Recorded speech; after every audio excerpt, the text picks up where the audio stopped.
shack at. The bottles getting nippy up the crack and we stacking chips. All of it's what I want. Plus money winners, that's what I'm on. You can say I'm gone. I prefer elevated public sports radio. Time to get educated, get produced. Leave the juice, letting loose with so much abuse that the bookies wanna call it truth. They getting slaughtered. Can't forget Jeff and low baggers in the chat. That's a lethal weapon, cause we be pubbing.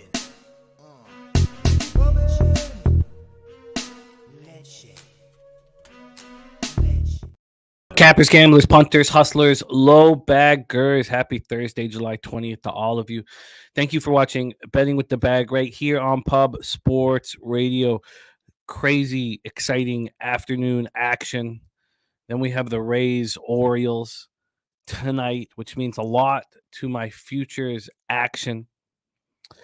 I'm excited about today's baseball. We're also going to start off with CFL, but the most important thing on Pub Sports Radio is the debut of our brand new show, The Unmuted Mic, this evening, 10 p.m. Eastern, starring Dabra Kadabra and Dave Rogers, our new show. And we're about to be dropping a bunch of new shows for you guys.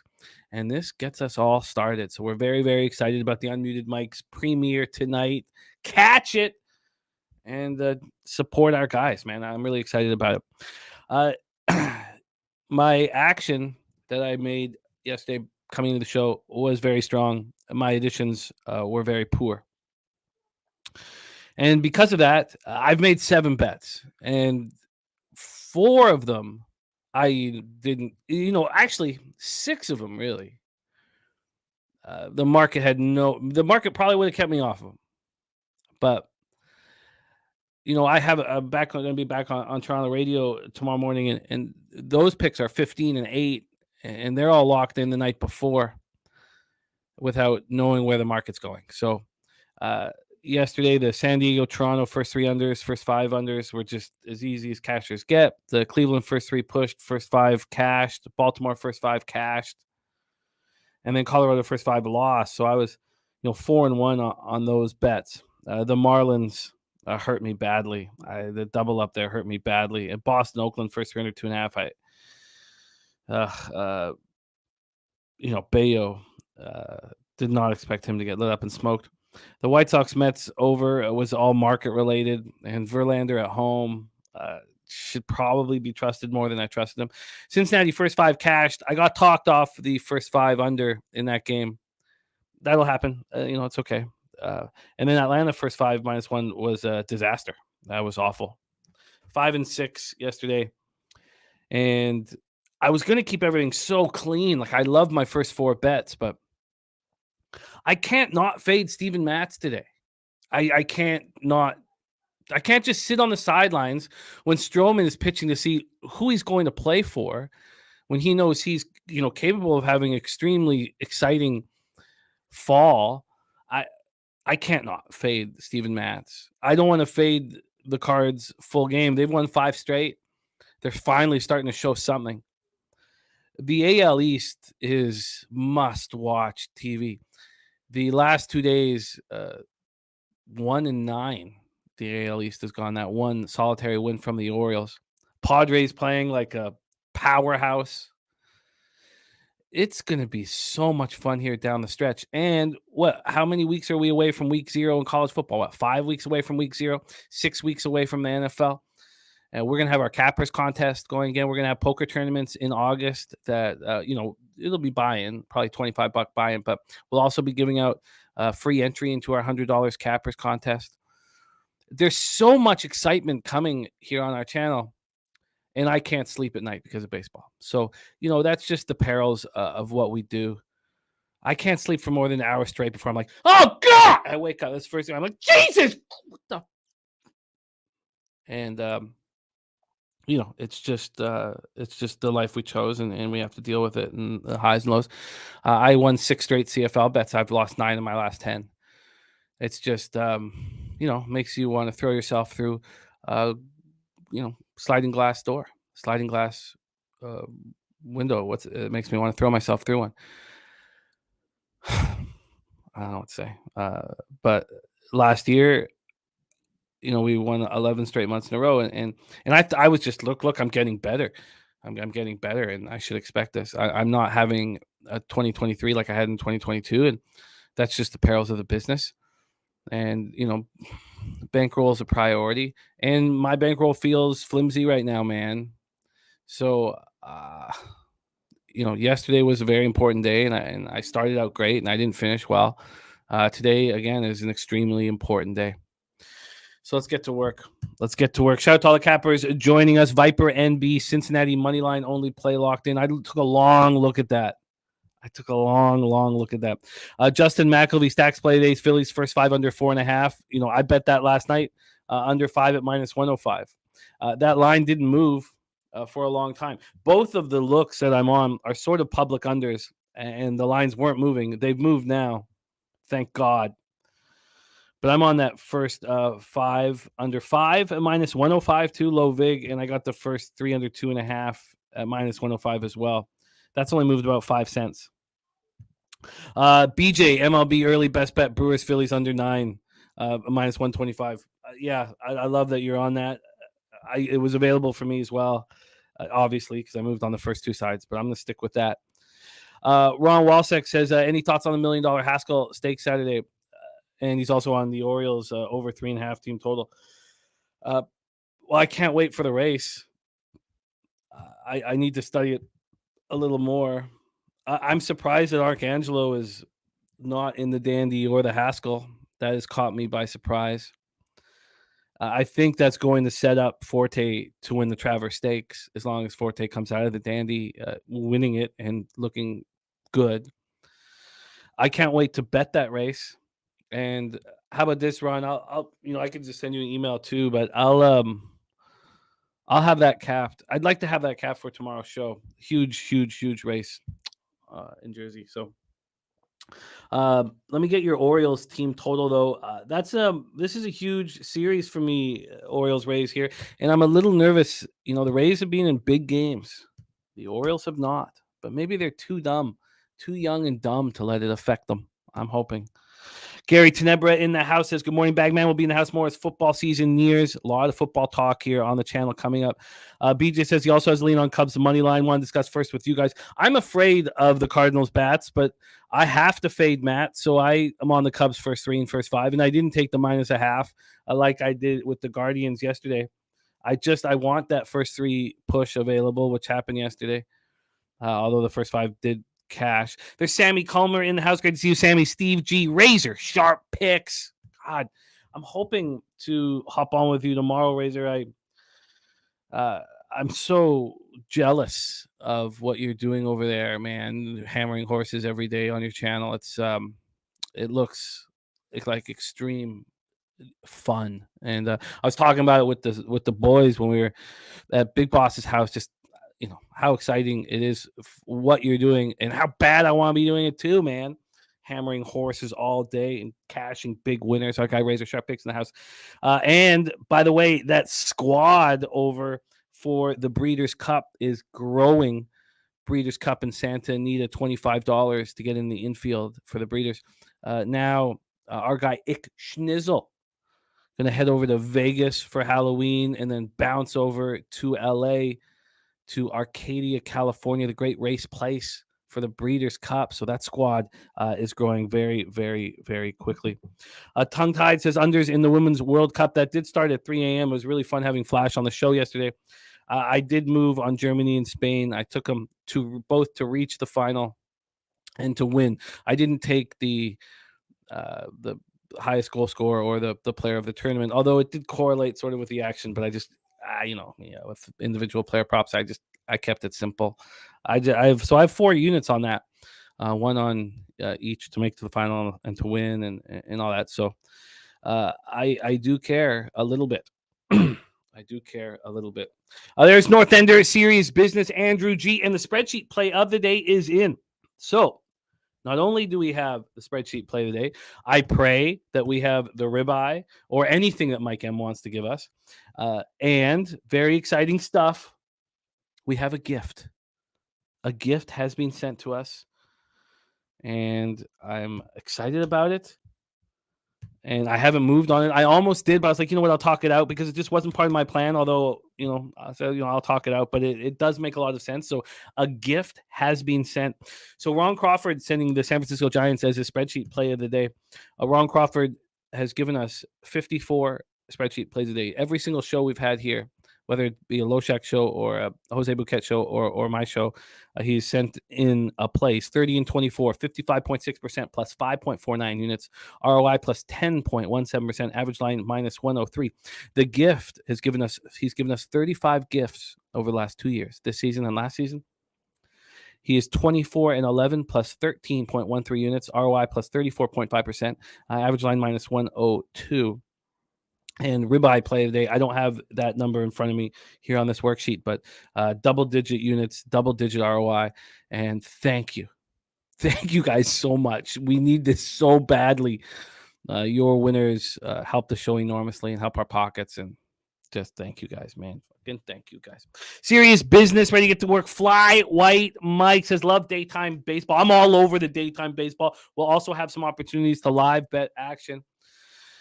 Nuke Worker says, good morning, fellas. Let's get down to business. Fly White Mike is taking Canada minus 1.5 in the World Cup. I believe is it Nigeria we play? I saw that we were like minus 350 or something like that. Nigeria plus 600, if that's right.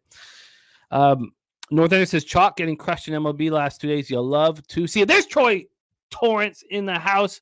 Going on hiatus from capping MLB till my life slows down a bit. There's Troy Torrance.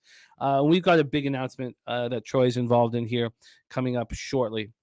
Troy, we got your back, man. No worries.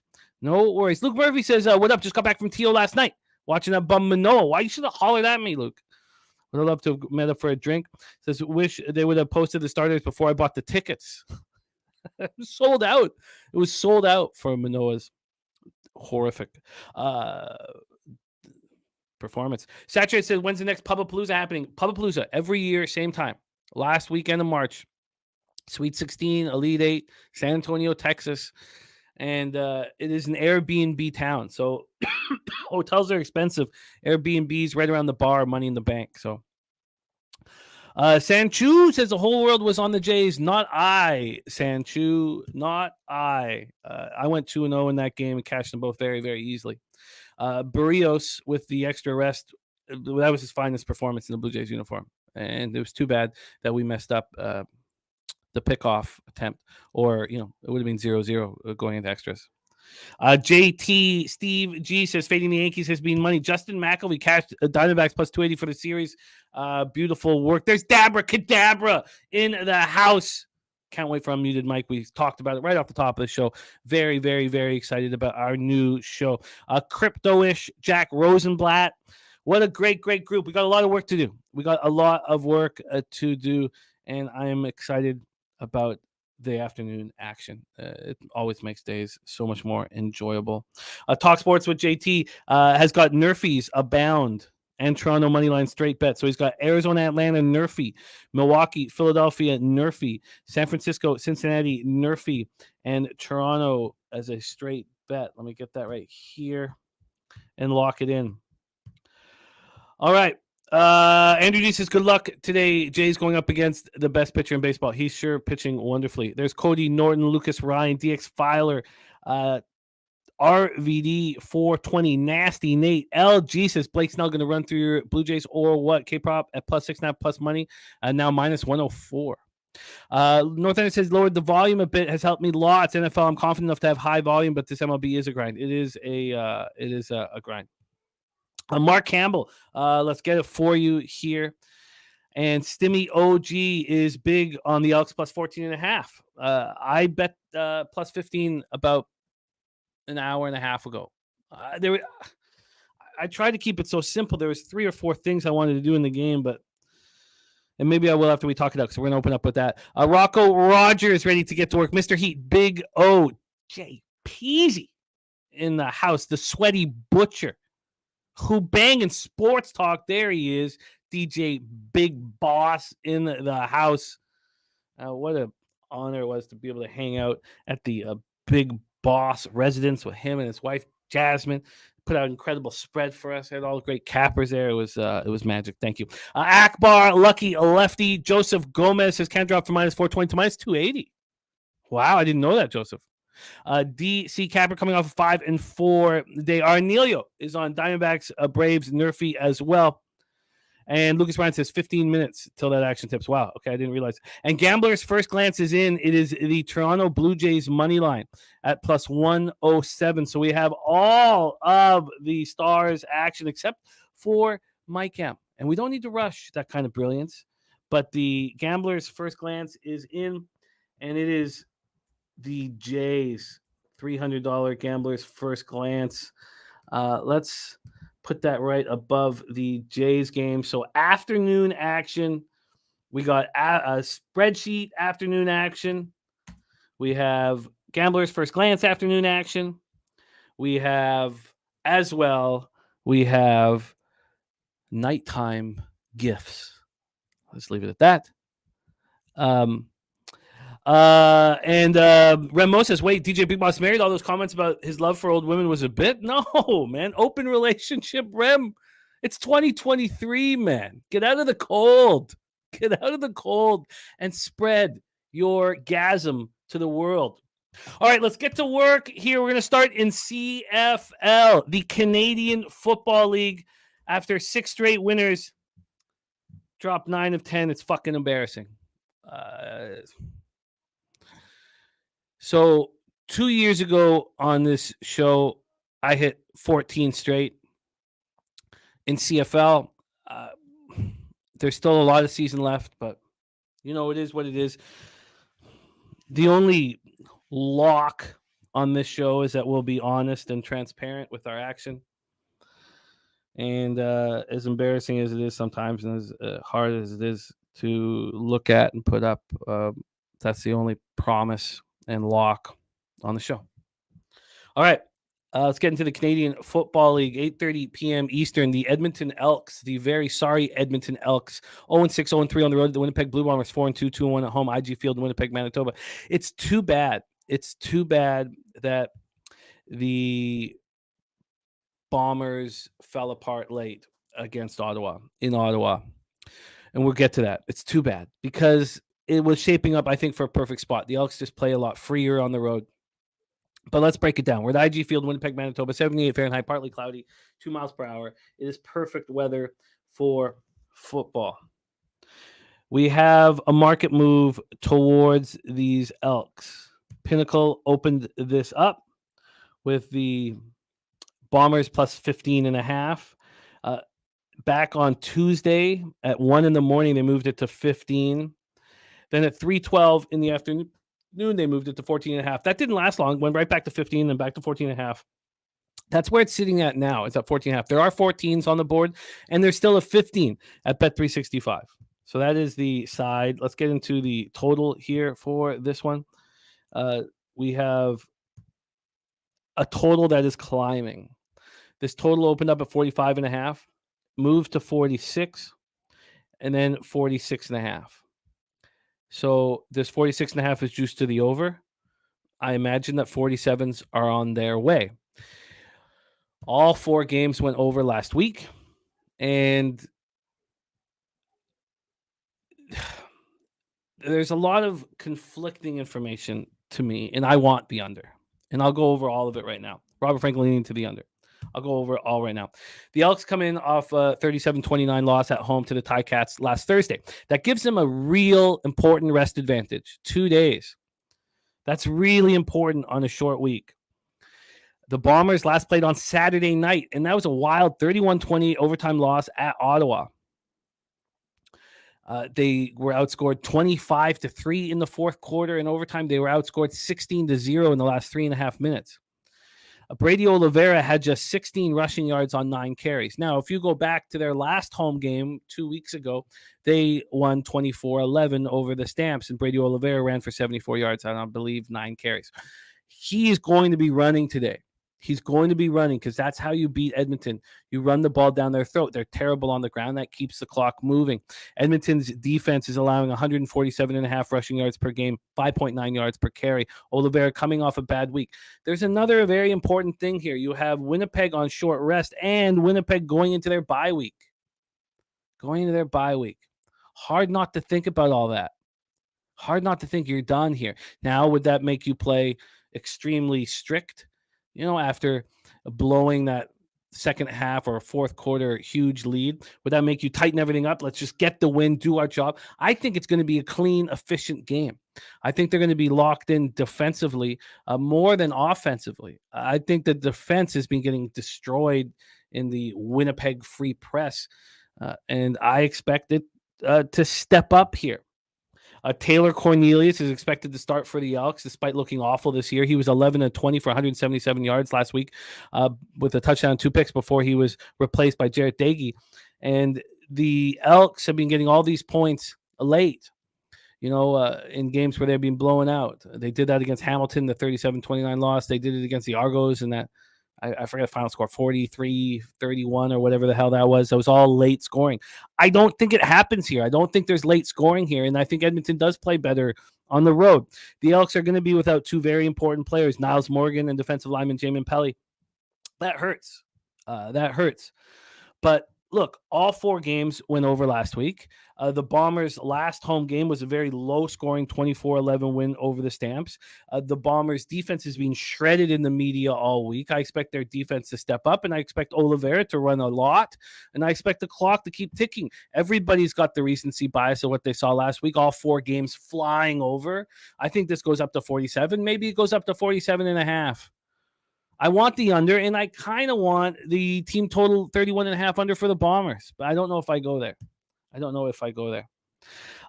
There's a great CFL capper in the chat right there, Andrew McInnes in the house. Thank you for the very kind words, my friend. Robert Franklin says, I think Winnipeg runs the clock in the fourth quarter, no back door. Yes, I think that too, but I mean, just look at what Edmonton's defense. Now, I know that they're missing 2 key players, Niles Morgan, Jamin Pelly, but look what they've been doing on the road. Look at their last, road game in Saskatchewan. They held Saskatchewan to what? They got Saskatchewan get a touchdown in that 12-11 game? I thought that was all rouges and field goals. I expect them to play better. Arnelio says that Hamilton running back was toting the rock all over them. Lucas Bryan says Bombers team total over whatever it is. It's very high, Lucas, 31.5, man. Juice to the under. So that's that.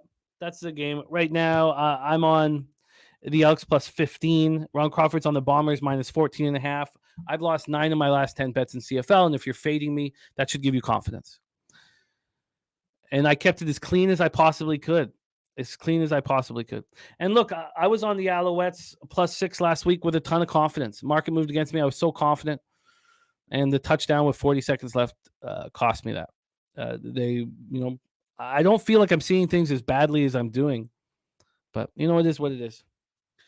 Elks plus 15 at minus 110. I'm interested in the Bombers team total under, and I'm interested in the Andrew McKinnon thinking of Bombers first half. That line's getting lighter on the first half, and I know a lot of strong cappers on the Bombers first half. I get it.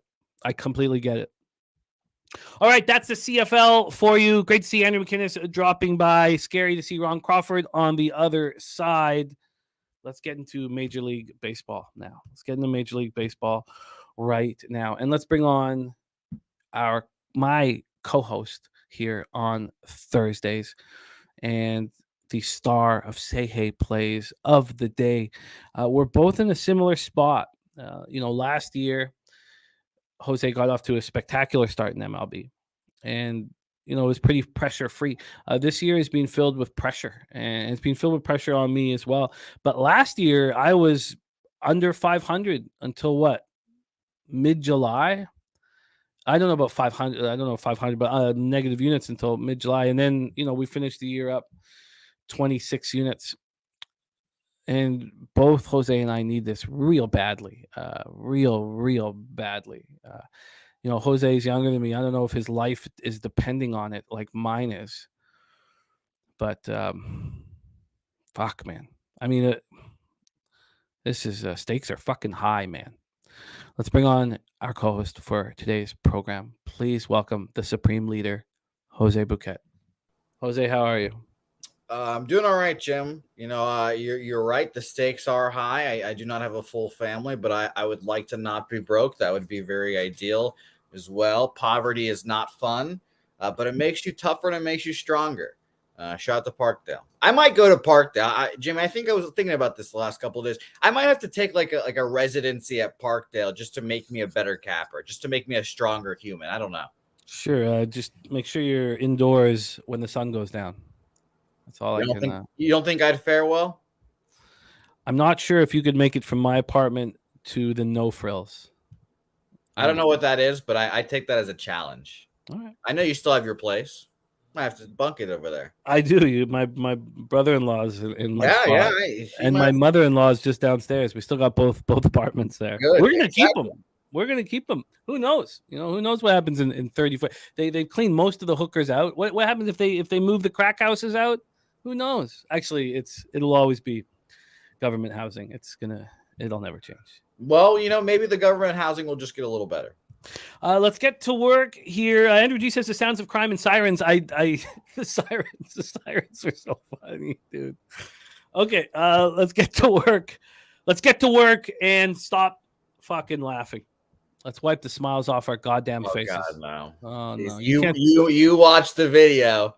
You watch the video. We're good though. We're all set.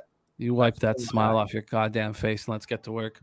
We start at 12:20 p.m. Eastern. Arizona Diamondbacks 54-42, 28-18 on the road at Atlanta Braves 61-33, 31-19 at home. Truist Park in Atlanta, Georgia. A couple things that have not been going my way is bets that I make based on the market movement. And here is one. Oh yeah, fuck yeah. Here is one of them.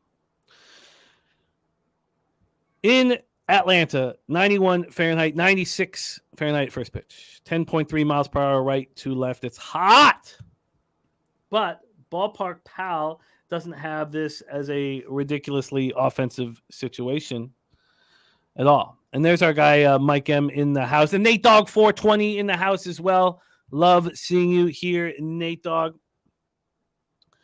Love it, man. Man, you how you've been handling your life has been so inspiring to all of us, and making time to cap with us, I love so much. I know you don't have much time now, so it's great to see you, Nate Dogg 420, my man.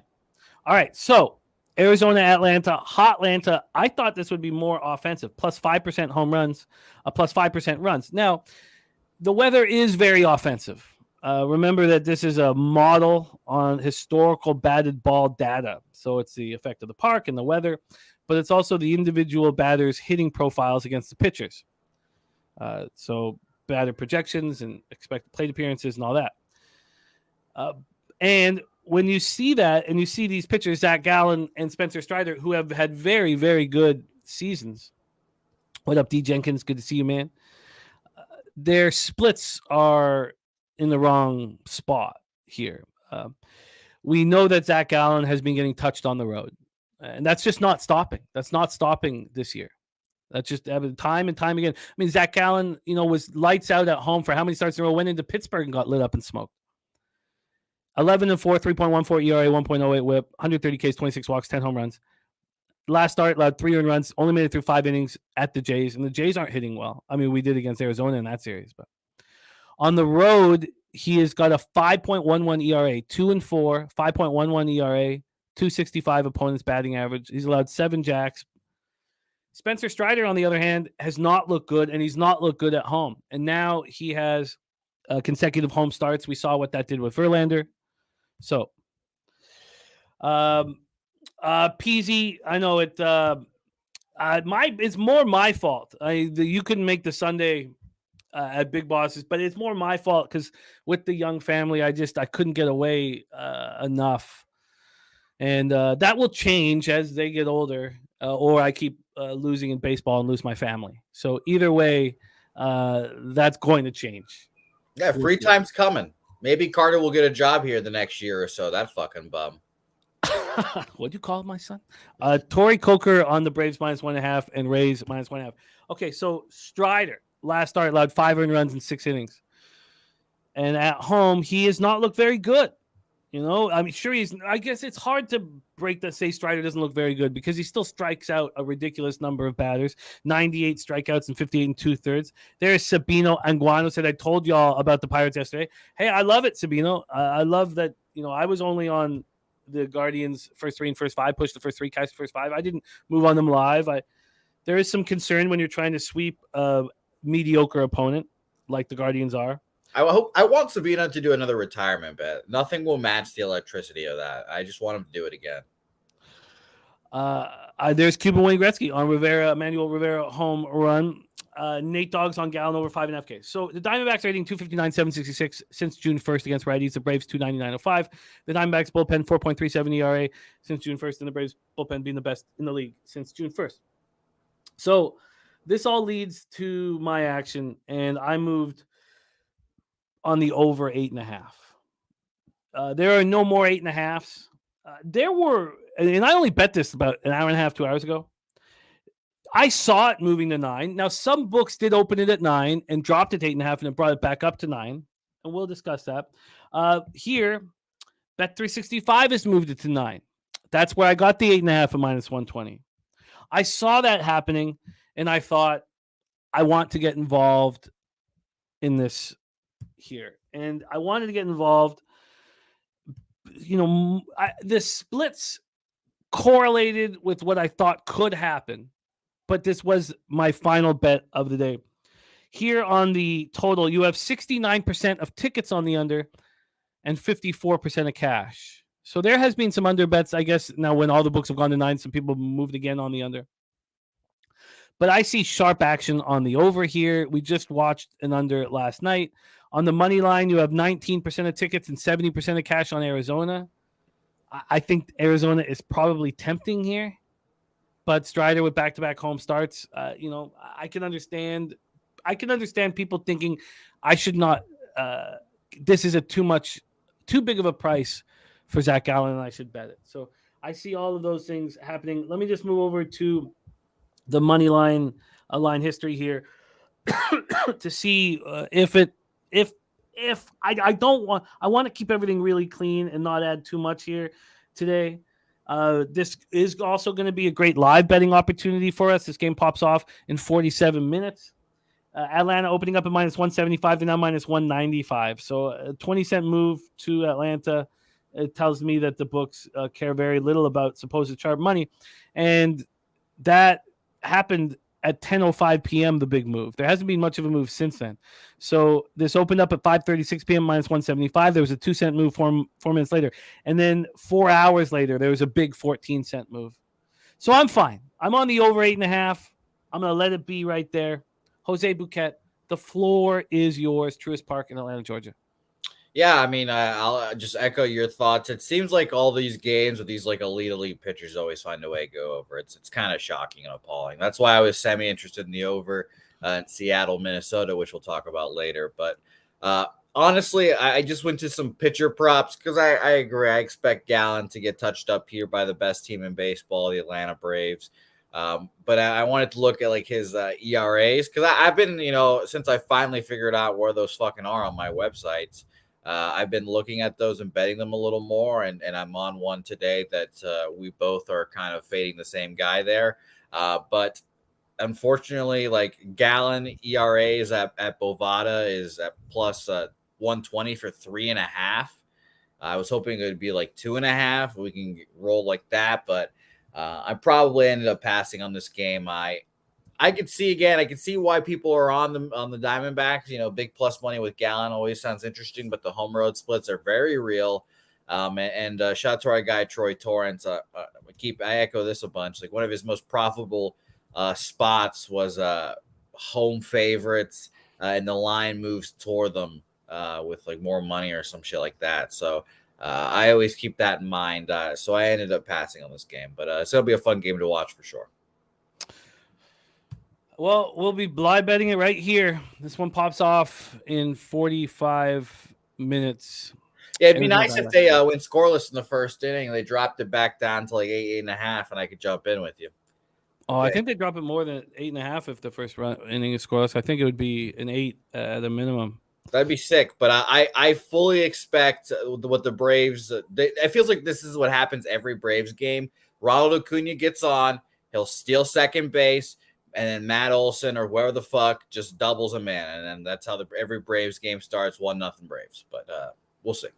We'll see. I'm on the over 8.5 at minus 120. We have more afternoon action here. Milwaukee Brewers at Philadelphia Phillies, Citizens Bank Park in Pittsburgh, Pennsylvania. You can look up now, Jimmy. The records are gone. We're all good now. This is a perfect. Well, no, I mean it's part of what we do here, and it's ugly, yeah. And I don't like looking at it, so I understand. It's important, the honesty and transparency, and I mean you see why all these cappers only put up their daily record, but we don't need to get into that. Here we go. Brewers, Phillies. And this would have been the spot that I wouldn't both of the next 6 bets that I've made, I wouldn't have bet them, but I don't, at some point you got to let your gut get you out or put you in a deeper hole, whatever it is, but you can't just go down with a formula. And both of these next totals, now it's not including the Giants-Reds game, but it's the Jays game and the Phillies game. Both of them were spots where I didn't want, or I couldn't understand the number, which would have taken me off of it, and I would have let the market tell me what to do, and the market has barely moved. Now it's moved a bit, and I don't know exactly how I would have felt. But I can't sit here with the way Corbin Burns has been pitching and the way Taijuan Walker pitches at home and how important this game is to these two teams. And we're starting to see playoff-type baseball, and I just couldn't do it. I couldn't not bet these unders. The first 3 under 2.5, I got at minus 105, and the first 5 under 5 at minus 105. How was it juiced to the over? How is this happening? And so I've been putting my goddamn money where my mouth is, and I bet them both last night. And now I've beaten the market move. So, you could have got a 9 last night. It's at 8.5, but the first 5 is now at 4.5. So it's at under 4.5 minus 105. I got under 5 at minus 105. And then the first 3s have not moved that much. The first 3 under 2.5 is minus 110, and I got minus 105. So I only beat that by 5 cents. Let's get into the factors here and then hand it over to Jose. First off, 82 Fahrenheit, 5.2 miles per hour, right to left. And then it becomes out at 5.3 miles per hour about an hour and a half into the game. 82 at first pitch feels like 86. Ballpark pal. Here we go. Ballpark pal here in this one has... What the hell's wrong with me? Where the hell is of course. It's plus 19% home runs, plus 7% doubles and triples, and plus 9% runs. It's the summertime. That's why this opened up at a 9. Mike M says 7-1 at home and 3-5 to the under, and the Phils in a 13-2 spot versus non-division. Let's go over to the line history here for this one. We'll start with the money line.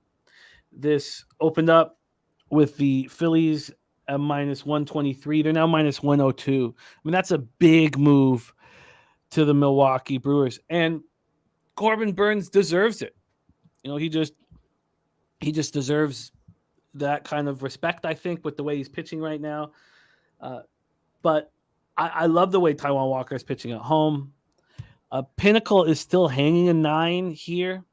They've been bouncing back and forth, 8.5 to 9. They moved it back to 9 at 11:14 a.m. So they've been going back and forth from 9 to 8.5. But regardless, even at 9, this is still being a 14-cent move to the under. Do they have a first 5 under 5 at Pinnacle? Yes, I will. The first 5 under 5 right now at Pinnacle is the first 5 is now under 4.5 at even money. So I could give you first 5 under 5. I'd have to go to the site, which I will do for you. All right, so Corbin Burns, Taiwan Walker here. Let's just take a look at the cash flow for this one. 77% of the tickets and 89% of cash is on Milwaukee. That's a lot of money, but at least it's moved 19 cents. From a total side of things, 79% of tickets and 70% of cash are on the under. That's been that way. There's been bigger bets that have been on the over since last night. That has not changed. So 21% of tickets, 30% cash on the over. That's just par for the course here. Corbin Burns, 8-5, 3.73 ERA, 1.11 WHIP, 115 Ks, 41 walks, 14 homers. He's been good this year, but he's been excellent of late. His last start was at the Reds, Great America Ballpark. He was unbelievable. 13 strikeouts, 2 walks, 6 innings, no earned runs. He's had a couple great starts in a row. On the road, he's been better than he's been at home. 3.39 ERA, 189 opponent's batting average. Taiwan Walker on the other side, 11-3, 4 ERA, 1.25 WHIP. But at home, he's been amazing. 43 innings, 5-0, 2.30 ERA. Now the K to walk, maybe not what you want, 41 Ks, 19 walks, but he's only allowed 4 homers. He's a 164 opponent's batting average, and he spent all last year shadowing shadowing Scherzer, and that's what you've seen. You've seen him, improve.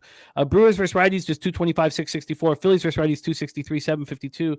Both bullpens have been very good. I don't know why I was so... I guess it's late in the series and the bullpens have been taxed. Just made, and I didn't want to triple up.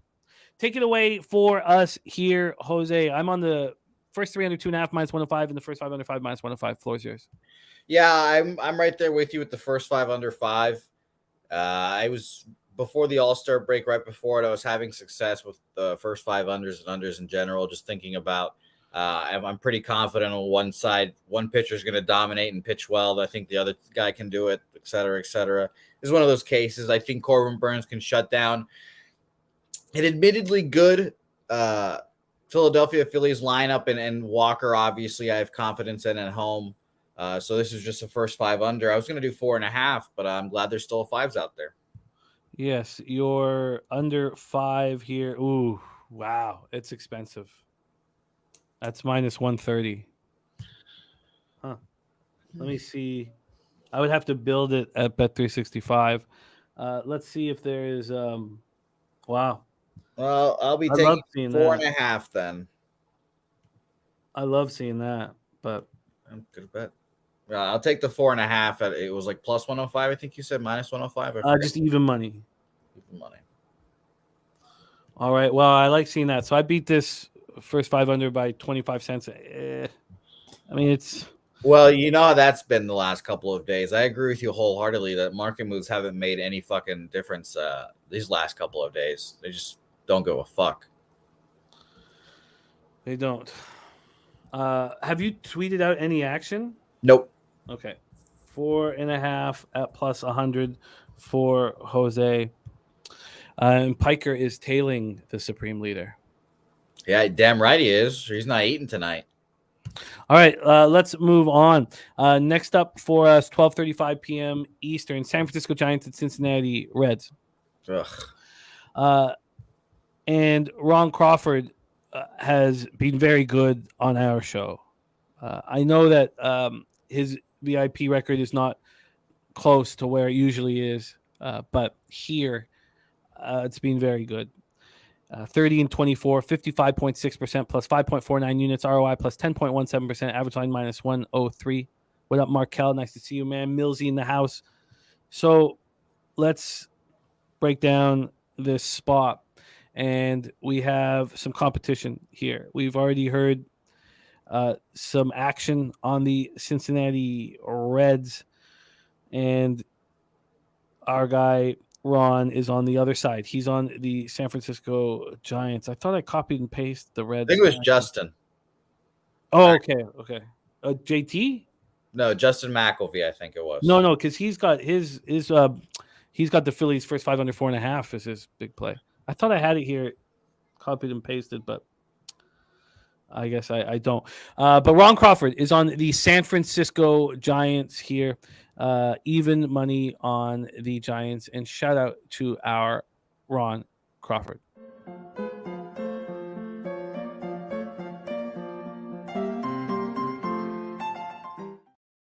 American Ballpark in Cincinnati, Ohio. Robert Franklin looking at the first five. It was Viper. Yes, it was Viper right off the top. Beautiful. Viper off the top. Thank you. Viper is on the Reds. Damn, Ron Crawford took note of that. Yeah. No, I mean, it's important to know. I mean, this is it's all we're trying to do is gather information, on this show and do the best we can with that information. Excuse me. 80 Fahrenheit feels like 84, 4.9 miles per hour out to left, very slightly out, but then it becomes, out. Gets up to 6.8 miles per hour. Let's go over to Ballpark Pals expectation here. Great American Ballpark, the most offensive ballpark out there today. Plus 31% home runs, plus 11% doubles and triples, plus 17% runs. Stimmy OG's on the Reds, first five in full game. There's Nut Flush Allen in the house. Good timing, Nut Flush. Nate Dogg, 420s on Abbott, over 5.5 Ks, and Lucas Ryan is on the over 9 here. Professor Chris says Abbott has a 4.59 xFIP on the season. I don't think he's all that good. All right, so Andrew Albert is a comedian who died a few years ago, a friend of mine. Rest in peace, Andrew Albert. We miss you. Andrew Abbott, I also don't fully believe in... Oh, well, I do think he's a really good pitcher. I just don't know if he's 2.45 ERA, 1.01 whip kind of a pitcher. And he got lit up 2 starts back, and he looked good in his last start. Looked much better. Quality start. 6 innings, 2 earned runs, 2 homers, 3 Ks, 2 walks, and 3-0 loss at home to the Brewers. Now, the Brewers only have one guy who hits lefties, and that's Yelich. Let's take a look at the line history here in this one. We're going to move over to full game. We'll start with the total. This total opened up at 10 at most books. It opened up at 10. Oh, excuse me. It opened up at 9.5 at Pinnacle, but only lasted for 4 minutes, and then it was 10. Even when it got to 10, it went right back to 9.5 and then back up to 10. It's been bouncing from 9.5 to 10. But once it got to this 9.5 at 11 p.m., it never came. Oh, no, it did come back at 1 in the morning. So sorry, at 1:16 a.m., it got to 9.5, and it never went back to 10. In fact, it dropped to 9. It dropped to 9 at 9 this morning. It only lasted there for 5 minutes. It's back at 9.5 right now, slightly juiced to the under. So we actually have 2 cents of movement on the under, so very little movement here on that. Let's go over to the money line for this spot, Abbott versus Cobb. And we have a huge move on the Reds. 19 cents of movement on the Reds tells me that Cobb is vulnerable. I'd love to hear what Nutflash Allen thinks about this, but a huge move on the Reds. Vitalis also on the Reds. All right. Ron Crawford says maybe some bats out. That's what I should have been talking about here with the lineups out. There were nothing to concern me. The big bats in those first 2 games were all there. But let's check out what's going on here in this Giants-Reds travel spot. So for the Giants, Slater, Flores, Yastrzemski, Bailey, Matos, Peterson, VR, Schmidt, and Wisely. It's a weak or weaker than lineup than they've had in some time. For the Reds, De La Cruz, Friedel, Steer, Fraley, India, Votto, Encarnacion, Strand, Benson, and Maye closing it up. So Mike M says Abbott 6-0 to the unders at home. So let's take a look at the cash flow, and then we will hand it over to Jose and see what he thinks. For the total, 40% of the tickets, 54% of the cash on the over, close to 50-50 money on the cash amount. And for the money line, 48% of tickets and 66% of cash on the Reds. So maybe this market move is based more on lineups rather than cash flow. Cobb coming off a great start at the Pirates, 6 innings, 4 hits, 1 earned run. It was a solo shot, 5 Ks, 2 walks. He's been very, very good at home. That was one of his rare, very good road starts. On the road, in 52 innings, he's 2-1 with a 4.15 ERA, and the opponents are hitting 288 off him. Andrew Abbott, we've talked about him, and he's been very good at home. 2.10 ERA, 140 opponent's batting average. He has allowed 6 jacks in 25 2/3. So Giants are only hitting 256, 708 versus lefties. Reds are hitting 248, 768 OPS for righties. And Giants bullpen being very good, 3.20 ERA. And the Reds bullpen has been good. Nutflush Allen says Cobb is in a good spot, and this lineup tells me one thing: San Francisco is looking to win this game. Says, give me the Giants as a dog and I don't care about the line move. There we go. So not Flush Allen backing up Ron Crawford's sentiments, but DC Kappa right underneath saying Cincinnati minus 115, and Johnny K saying all hail the Supreme Leader. Let's hear what the Supreme Leader has to say. Take it away, Giants Reds. Jimmy, I love making declarative statements about teams and how their seasons are going to go. I think the Reds are donezo. The Reds have one of the toughest schedules in the second half of the season. Their pitching is just horrific. And I don't know if they're going to go out there and buy. I really don't, especially after getting shit pumped by the Brewers before the All-Star break and right after. So I don't know. I think the Reds are kind of in shaky ground right now. I was on the Giants yesterday. I was very annoyed that they offense couldn't come through for us there, and Ross had a pretty good day. But I like the Giants here, honestly. I've been back and forth on wanting to bet the Giants and wanting to bet a first 5 under here as well. I have first 5 under 5 minus 125. I like Cobb a lot. Cobb is honestly one of my favorite pitchers in baseball. I just love the bowling ball fucking sinker. I'm not looking at the chat because something's made you laugh. I'm not going to look. I'm going to continue. It's not about you. It's not about you. Okay, it's a rarity. It's a rarity. Yeah, I know. I usually get Supreme Leadered all the time, but I'm keeping it serious. Andrew Abbott, I'm slightly concerned about how he's going to do. We can obviously say that he's faced the Brewers 3 times in like 7 starts or whatever it is for him. So we can kind of say like, yeah, of course the Brewers are eventually going to get to him. He's a rookie, doesn't know how to change it up, et cetera, et cetera. Even though his third start against them wasn't bad. The Giants aren't good against lefties. So I'm going to trust that this can go under.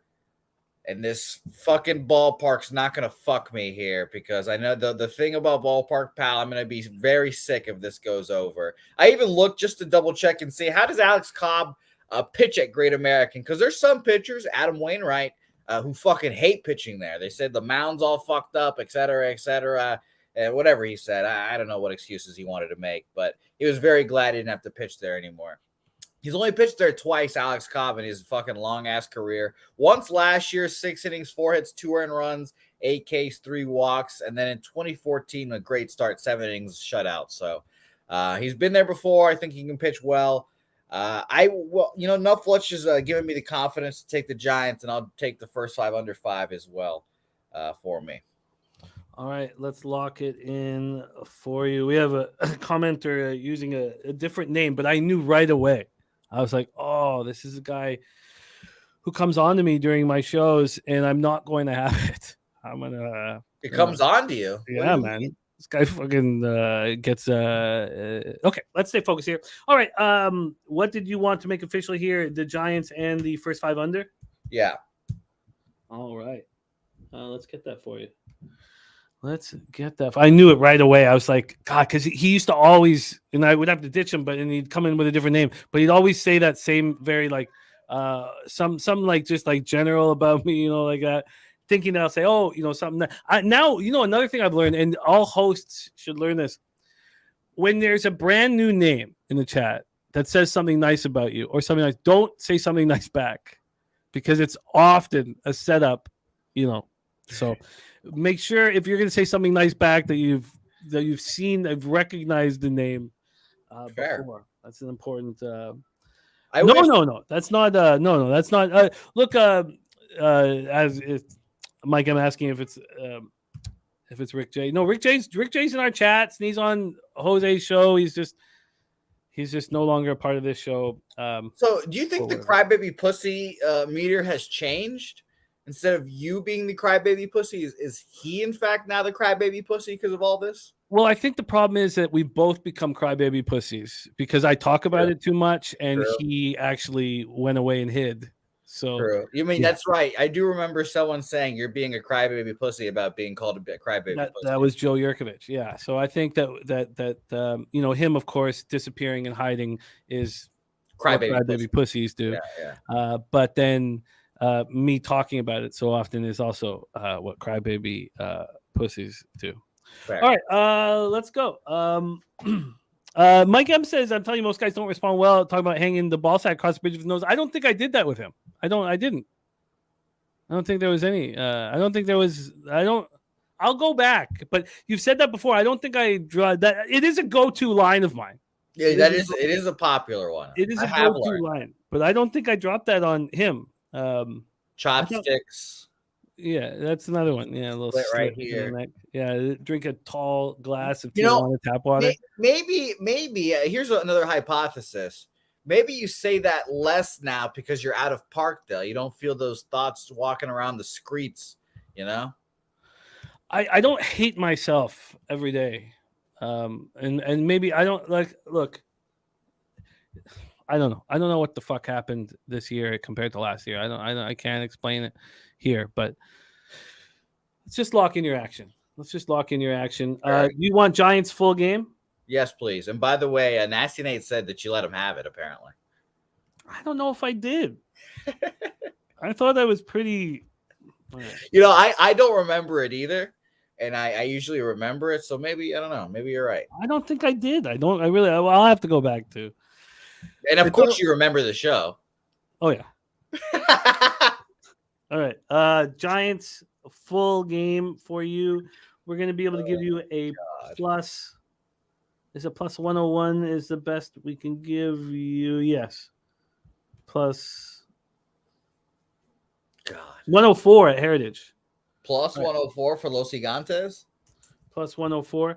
And then the first 5 under. Here we go. The first 5 under. Everybody talking about the Guardians being a trap. I mean, I thought it was a pretty easy spot for us to make money on. You know? Dick Mountain, 43 years of age. Of course, he's going to fall apart in the 4th inning. Okay. Happens so often with these fucking guys. All right, so then the first 5 under 5. Wow. Why would Bet Chris be doing that? Interesting. So the best line we can give you is at Bet Chris, which means bookmakers hanging the same thing. Minus 102. Wow. What? Yeah. Wow. See, Tommy didn't just say that says I'm summarizing, but no, Jimmy didn't go. I didn't. I really didn't. As far as I remember, I was like, I even said nice things about it. Right? I was even like, you're a good capper, and it's okay to be on the other side. It's okay to disagree. I mean, that's part of the fucking fun of this. We're not just a bunch of fucking yes man. No, I can't stand it, Jimmy. I want to just go through the screen when we bet against each other. All right. You have the Giants plus 104, first 5 under 5 minus 102. Yeah. I get it. I get it. I just, is Alex Cobb going to fire again on the road? I mean, he's capable of doing it. If not, he's a crybaby pussy. I'll tell you that. Well, we'll have to. If he leaves the park and we never see him again, then yes, he's a crybaby pussy. Professor Chris says model shows Giants minus 148. Minus 148. Man, that'd be so great. All right. Let's move on. I got lots of action. I'm not going to force it there. We move on to 1:07 p.m. Eastern. San Diego Padres at the Toronto Blue Jays. Padres Blue Jays, and we have arrived at Razor Sharp Picks Gambler's First Glance.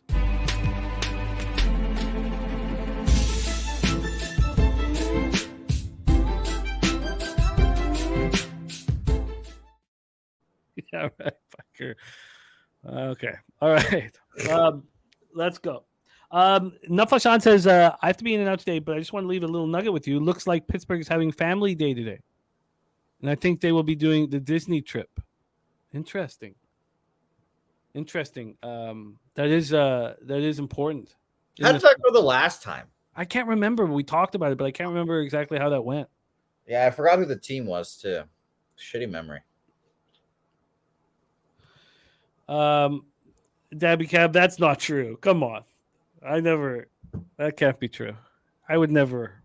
I haven't seen what he said yet. No, so. That can't be true. Though that had to be alcohol-induced Parkdale. Okay. I can't be true, Dabby Cab. I have too much love and respect for you. That can't be true. All right, let's stay focused. I don't know what he said, but I'm extremely interested. Let's stay focused. San Diego Padres at Toronto Blue Jays, Rogers Center, Toronto, Ontario. Look, I don't want to. God, anytime you say look, it sounds like you're fucking wrong about something, It was Erwin Barker used to have a joke where he's like, I went to my friend's wedding. It was his 5th wedding. And you could tell it was his 5th wedding because his vows started with look.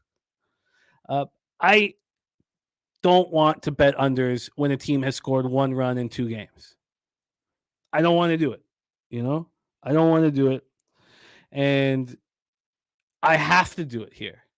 And I saw the 5 under 5 minus 115. I saw the 9 and I was like, look, I'm not going to take the 9 because I don't believe in these 2 bullpens and they being taxed. Not taxed necessarily because the pitchers have gone pretty deep, but the best relievers have been used. And I had to bet it.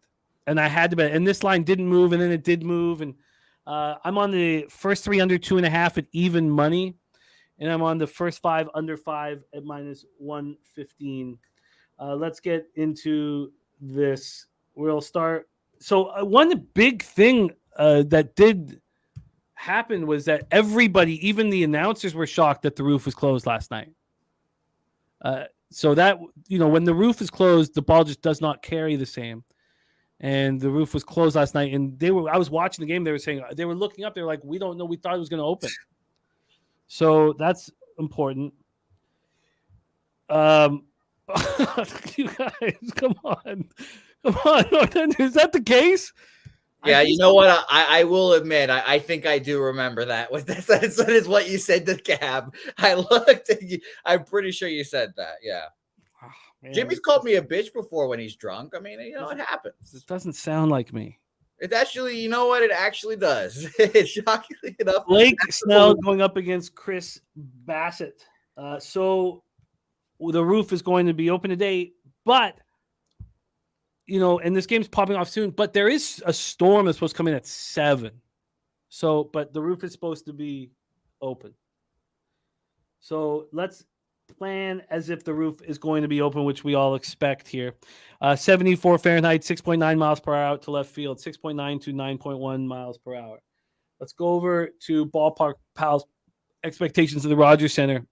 Plus 4% home runs, plus 9% doubles and triples, minus 2% runs.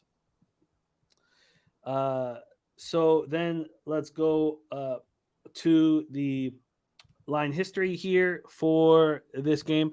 And man, it with no capping, just knowing a baseball team, I knew the Jays were going to fuck this up. I just knew it. And everybody was so high on them. My friends texting me saying, time to get on Jays futures. And anytime your friends do that now I had one friend who is a real gambler also do it, but I also had friends who aren't gamblers tell me to do it and stuff like that. And you just know that these recreational clowns are going to lose. You just know it, right? And then the Jays, that's what they do. They pull your beating heart out of your chest like it's fucking Mortal Kombat. Yep, that's very relatable. So the Jays will win the 3rd game of the series to clean up. Fuck.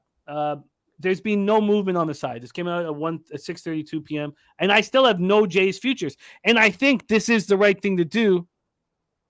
I think the right thing to do is not to make Jays futures.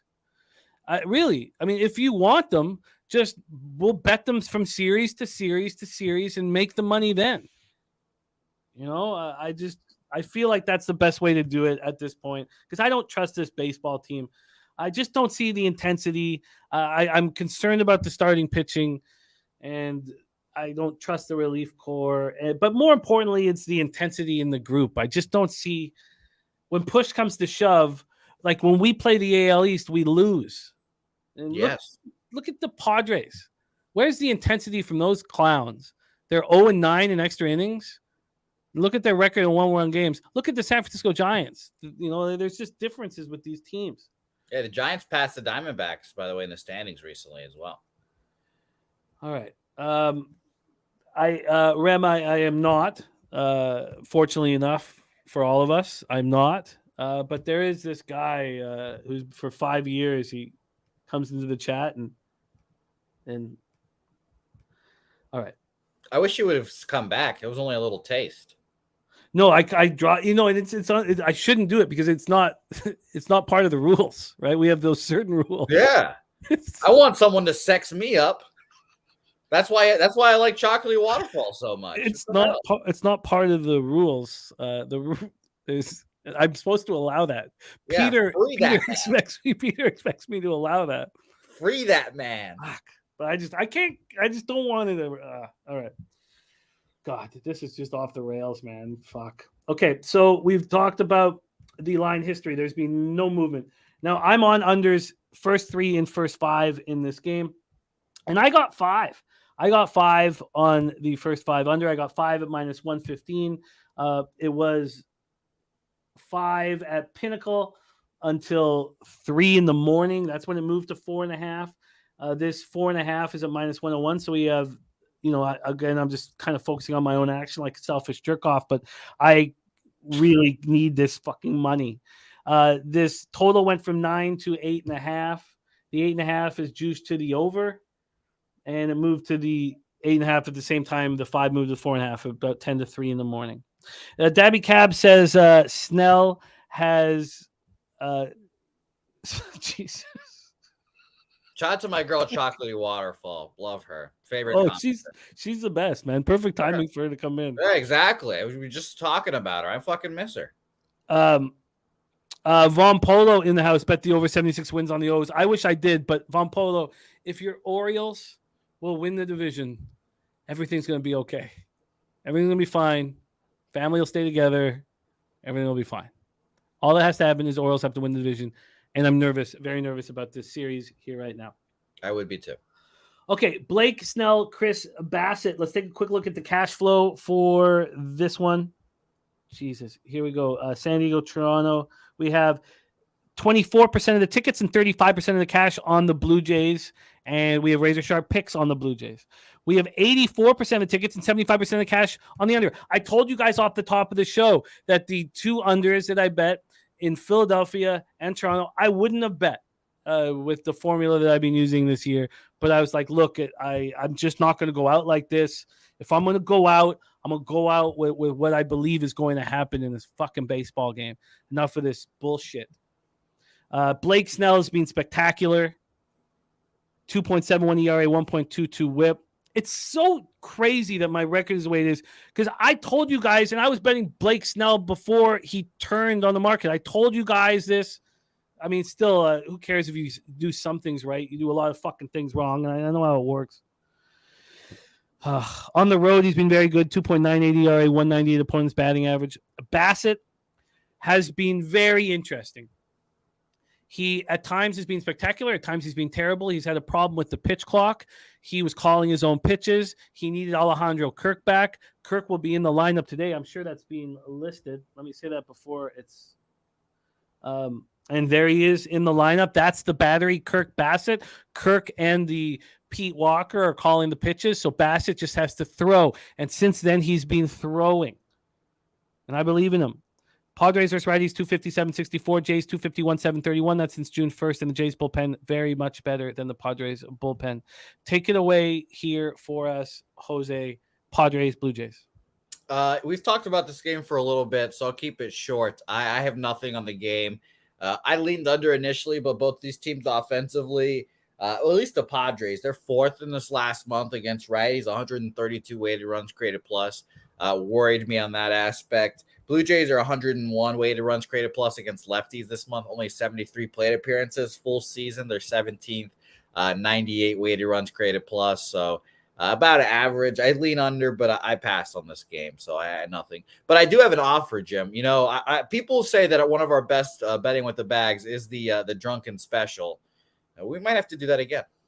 We might have to get out of our free fall.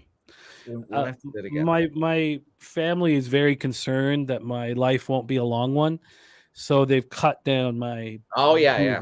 So for a good reason too. You can't sit down for like 2 hours anymore without your back hurting. No, I just needed to go. It was all baseball. It was just analytics. It was all analytics. I went to the beach in LA. Back in business. I feel great. I know that was all just stress related. It's just fucking losing. That's all it is. It's losing. I was so close to being in the black after struggling all year, and then everything's falling apart, and my back tightened up. That's what happens when you lose money. Think your body feels good when you're losing money? No. It feels fucking awful. What about we might have to do it next Thursday? I don't know. I'm trying so hard to stay off the sauce, man, except for my live stream. So on Monday, I'll get to drink again. I got a huge bottle of Henny right over there calling my name right now. I got a bottle of the Goose, too. I got a bottle of Henny and the Goose at the duty free on the way in. Goose and fucking Henny, man. All right. Okay, let's roll on. Joseph Gomez says, stop drinking soda. I only drink soda with my booze so that I've got caffeine and I can rock for 12-hour horse streams. All right. Okay. Oh, fuck. No, I think we should do it, though. I don't even know if I can keep doing the show. Jimmy, hold on. Here. I just can't. Problem solved. I have a solution for you. Yeah. Chocolatey Waterfall said, I got a girl that can give you a rub. I think she's talking to you, Jose, because no. Well, who's I've got a girl upstairs who does not give me rubs. Well, yeah. Problem solved. But I think the Hennessy special will get us going, Jim. I'll throw up after the show 20 minutes after and have to be on the toilet for the rest of the day, and you'll progress your life as a normal human being after the show. It'll be a great job. We are 9 minutes away from Diamondbacks Braves. Oh, it wasn't me. Thank you, Chocolate Waterfall. Oh no. See, new name. New name in the chat. Yes. Free that man. Free him. New name. Oh man. Let him right away. Like, oh God. Well, hold on. Let's not assume genders. Maybe it's a her. Yeah, hands. Oh God. New name. Fuck. All right. I know that Pete is in my head saying, don't block him. This is great for the show. But I can't. All right. I can't do it. I can't. I don't even want to finish the show. I could just tell you guys my action. Jose, you want to finish the show? Yeah. I got it. Here we go. Mets, White Sox. Next game, Michael Kopech versus Jose Quintana. He's back in our lives. He rehabbed a couple of times. I don't think he's going to pitch very well, Jimmy. And I'll tell you, I'm on the White Sox here. I was actually looking up and down for Jose Quintana. You're looking more like Fernando Rodney, by the way. The hat's turning every so slightly. But I was looking for Jose Quintana over 2.5 ERAs, 3.5, whatever I'd get, but I haven't seen any of them listed yet. So I'm thinking about having to eat the juice. And a shout out to Peter Loshak, wherever you are. I was thinking about taking a first 5 team total over 1.5 for the White Sox there at -150. Oh, yeah. Uh-oh. Huh? I also like White Sox first 5 money line, especially because Kopech got shit pumped in his last start. Yeah, Quintana is a very tricky pitcher to figure out. What do we know about 2022? We know that his number, he was so good, and it made no sense. So 2.93 ERA, 1.21 whip, and 165 and 2/3. His xERA was 3.86. His Sierra was 4.02. He's not that good. Then we have his numbers from the rehab starts, and they're kind of skewed because one of his starts he had the flu, and he still wanted to throw, and he got lit up. So he had a 4.68 ERA, 16 Ks and 8 walks, but it was that flu start that he got hurt on. I'm going to assume it was his last one where he went 4 1/3, 4 hits, 5 earned runs, 5 Ks, 3 walks. Yeah, it was. Yeah, exactly. It was just that last start. It was like 7 days ago or 6 days ago, some shit. So, but he did go 78 pitches, and so I don't know what the hell you're going to get from him, and I don't want to sit here and guess. I just when the pitcher comes back like this, I mean, what do we know about the White Sox? They don't hit lefties anymore. 245, 671 OPS since June 1st. We have a vividness bias of them smashing lefties. They just don't do it anymore. Eric Jones says Mets in a 10-1 straight up spot. I just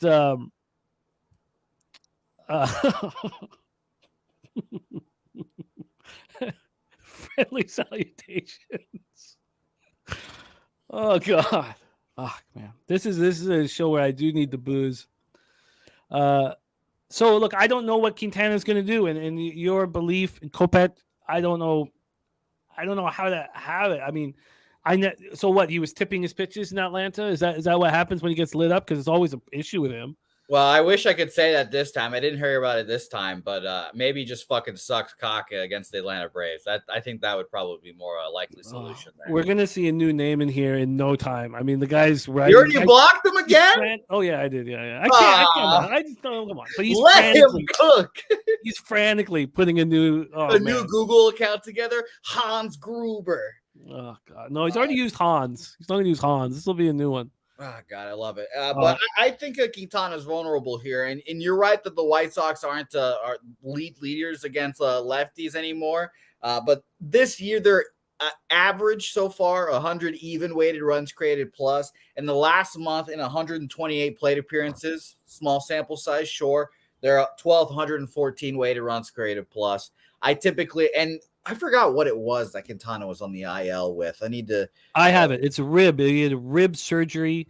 I don't know exactly what it was. Something on his rib cage issue, and he did surgery in March. So it's like, well, it's probably him popping out one extra rib or one rib so he can suck his own dick. I think if you're a Major League Baseball player, you can get your dick sucked. I think that's more for people who struggle getting their dick sucked or have financial issues. I won't show you guys my scar, I guess. Oh God! But I like the White Sox here. I think they get to Quintana, and I think the White Sox have been playing, surprisingly decent for a team that I think is like absolutely dead in the water. Oh yeah, Giolito I heard is going to be on his way to the Dodgers. If the Dodgers get Giolito, then that means they can't figure out a contract extension for Shohei, and he'll stay in the Angels. By the way, his MVP numbers have cut in half. Because of the trade possibility. Yeah, I thought that was funny. I also had just the thought in my head: could he just fuck around and win both? No. Could he get traded and then halfway through just say fuck it? I'll hit another 30, pitch a 2.5 ERA. But Ronnie's too good. Yeah, you're right. Yeah, so let's just go over the pertinent information for you guys who are going to be betting this game. I don't know what's going to happen. I'm not interested. 84 Fahrenheit, 5.4 miles per hour out to left center. Gets up to 6.8 miles per hour. And then from the ballpark, PAL, expectation of Citi Field plus 9% home runs, but minus 4% doubles and triples, minus 7% singles, minus 2% runs. So I just don't want to be involved in Quintana's magic. Whatever it is, whatever fucking pixie dust he puts on these fucking batters and what happened last year was nuts. This total opened up at 9. It lasted for 6 minutes and got to 9.5. Then 4 hours later, it's back to 9, jumps up to 9.5. It's at 9.5 right now at Pinnacle, but Pinnacle is the lone. I guess my bookie has moved it to 9.5. So Pinnacle and my bookie. And Heritage, Bovada just did it. So some sharp books have moved it to 9.5, which tells me that there's likely going to be offense in this game. But I guess I think that's probably what should be bet is the over. Is that what you were going to move on? Yeah, specifically, I just like the White Sox. So I'm going to eat the juice and take that first 5 team total over 1.5. Minus 150 at our friends at Bet Online. Again, as always, sign up with them at our website, pupsportsradio.com. You can get a deposit match, click on the link or click on the logo. It'll take you to the sign up link, et cetera, pupsportsradio.com. Yeah, first, I'm going to eat the juice here. I don't love what was it? 150 for the first 5 team total over 1.5. You don't eat juice. I think we should work on that terminology. True. But over 1.5 team total at minus 154. Kool-Aid is juice, though. That's a debate that I don't think you would succeed in. So cash-wise here for this one, 68% of the tickets, 22% of the cash on the over. So bigger bets have come in on the under. On the money line, 34% of the tickets, 66% of cash on the White Sox. This chat just going off today, dude. All right, let's move on. I think I have this effect on the show. I just bring it off the rails. Move on. 2:10 p.m. Eastern. Detroit Tigers 43-52, 23-27 on the road to the Kansas City Royals 28-69, 15-35 at home. Eric Jones, by the way, is on the under 9 and the Mets money line. DC Capper making moves on the Reds and the under 9 in the Jays game. And Andrew G's on the White Sox and the over. So cash flow play today, Cubs minus 120 and the under 8.5 parlayed at plus 235. Here, I'm going to copy and paste that. So also, I'm going to get the game up here in a second, but if they can get through this first inning, or as I'm going to be very interested in the live over. I've already bet the over, but I wouldn't mind getting in at a lower number and doubling up my stake on that first game. But let's get to work here with Tigers, Royals. Not being on the first 5 under yesterday infuriated me. And here we are in Kansas City, Missouri. With Zach Greinke, he had shoulder issue, pain, tendonitis. I don't know what it was. He threw a bullpen session recently. He's had no rehab assignment. And I could imagine this helping him. Helping him getting a little break here. Now, I know that the Royals want him to look very good to see if they can move him at the deadline. But I wouldn't put it past Greinke to mail it in. Oh. Seriously. He doesn't want to be traded. He's got mental health issues like galore, and he does not want to move. And he knows if he's excellent here, he'll be moved at the deadline. I think he's probably told the front office not to move him, but you know how that goes. No, but he'll have to pitch poorly here. So I wouldn't put it past him to, throw the game. I'm serious. He's a fucking head case. And he doesn't want to be traded. Yeah, I would agree with you. 88 Fahrenheit, now 92, 6.8 miles per hour left to right and in. Pimp slap play today is in. It's the Detroit Tigers. The Detroit Tigers pimp slap play of the day is in. And you know what? I just know Greinke's going to throw this game. I think that I've been thinking about this, for as soon as he was going to be announced, I was like, he doesn't not want to be traded. And if he's lights out here, he gets moved.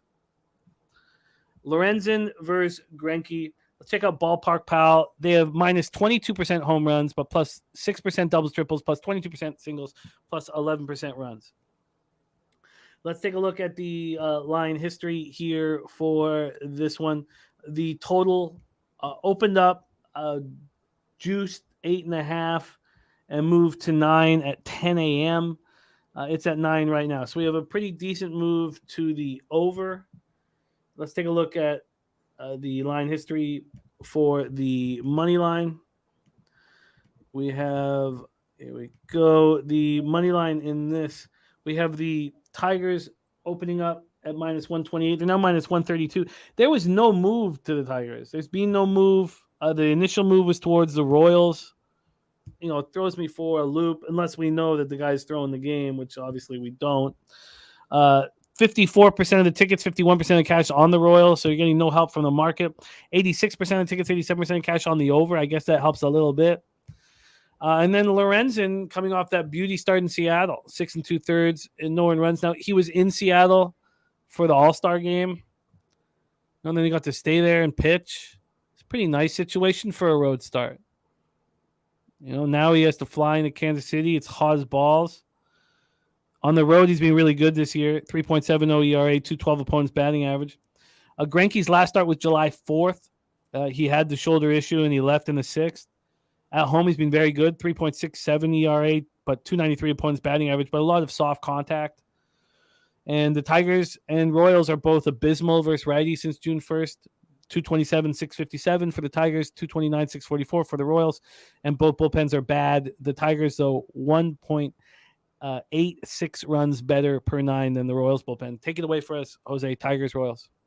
Yeah, two bad offenses against righties. The two worst against weighted runs created plus wise as well. Both these pitchers actually have faced these teams already and dominated them both. 5 innings, 4 hits, 1 earned run for Greinke and a 4-6 loss. Lorenzen went 6 innings, 6 hits, 1 earned run, and a 1-0 loss. for him. I have really nothing on this game. I guess I lean Tigers here, and I love your Greinke's going to throw the game theory. I will be watching the game just to be watching and seeing what he does, but I have nothing on this one. I don't know what Greinke's going to do here. What a head case. I'm not going to put my money on. Maybe it's Zach Greinke stat. that's sending all these messages in the chat. I haven't gone off on Zach Greinke in a couple of years. So it'd be really unnice of him if he did that. You're right. Let's move on. I'm going to stay off that game, but I will cheer on the Pimp Slap play of the day. And they got it started with the video with did you see the Pimp Slap video they made for him on I haven't watched it, but I know they have one. Yeah, I think we can add to it. I think they've got it started off. I think we need to put some time into it. So remind me to talk to you about it.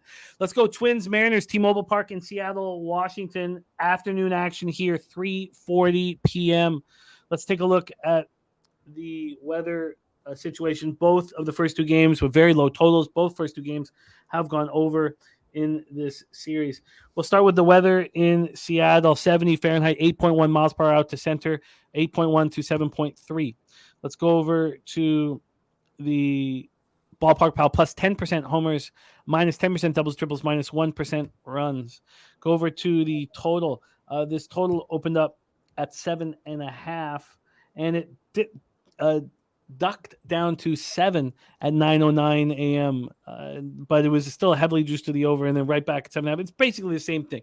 You can get a very juiced under 7.5 or a very juiced over 7, depending on what you are looking for.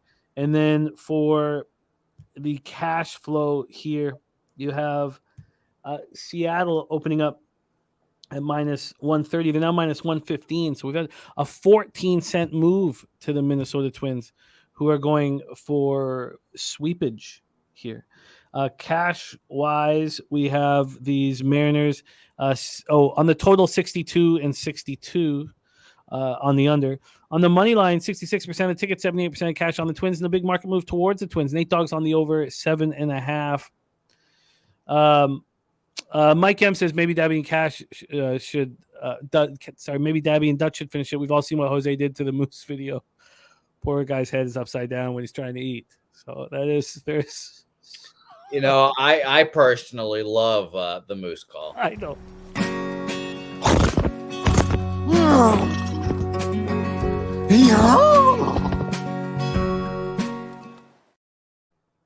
Effects, but that's it. Your sound effects.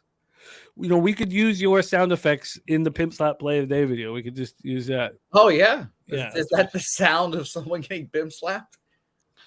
Jay Peasy says if Greinke throws a shutout today, who do you think wants him? I think that Greinke is capable of giving you good starts through 2 times seeing the order. So through 3.5 innings or 4 if he's on. I really do. So he's very Tampa Bay Rays right now.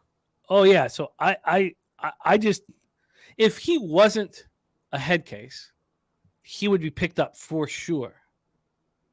But the fact that he's a head case, I would have to have inside information on where his head's at if I was going to take him, because the last thing you want is him moping around like a little bitch. It's unfortunate, Jimmy. I think you just ruined the allure of our Moose video. And I don't think anyone realized who was making the sound effects. Oh, they didn't. Play it again. Oh, God. The Moose. It was a good Moose call.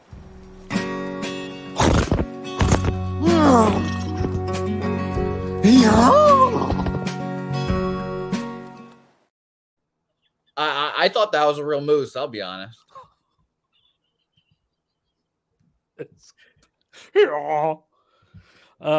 Sounds like a donkey.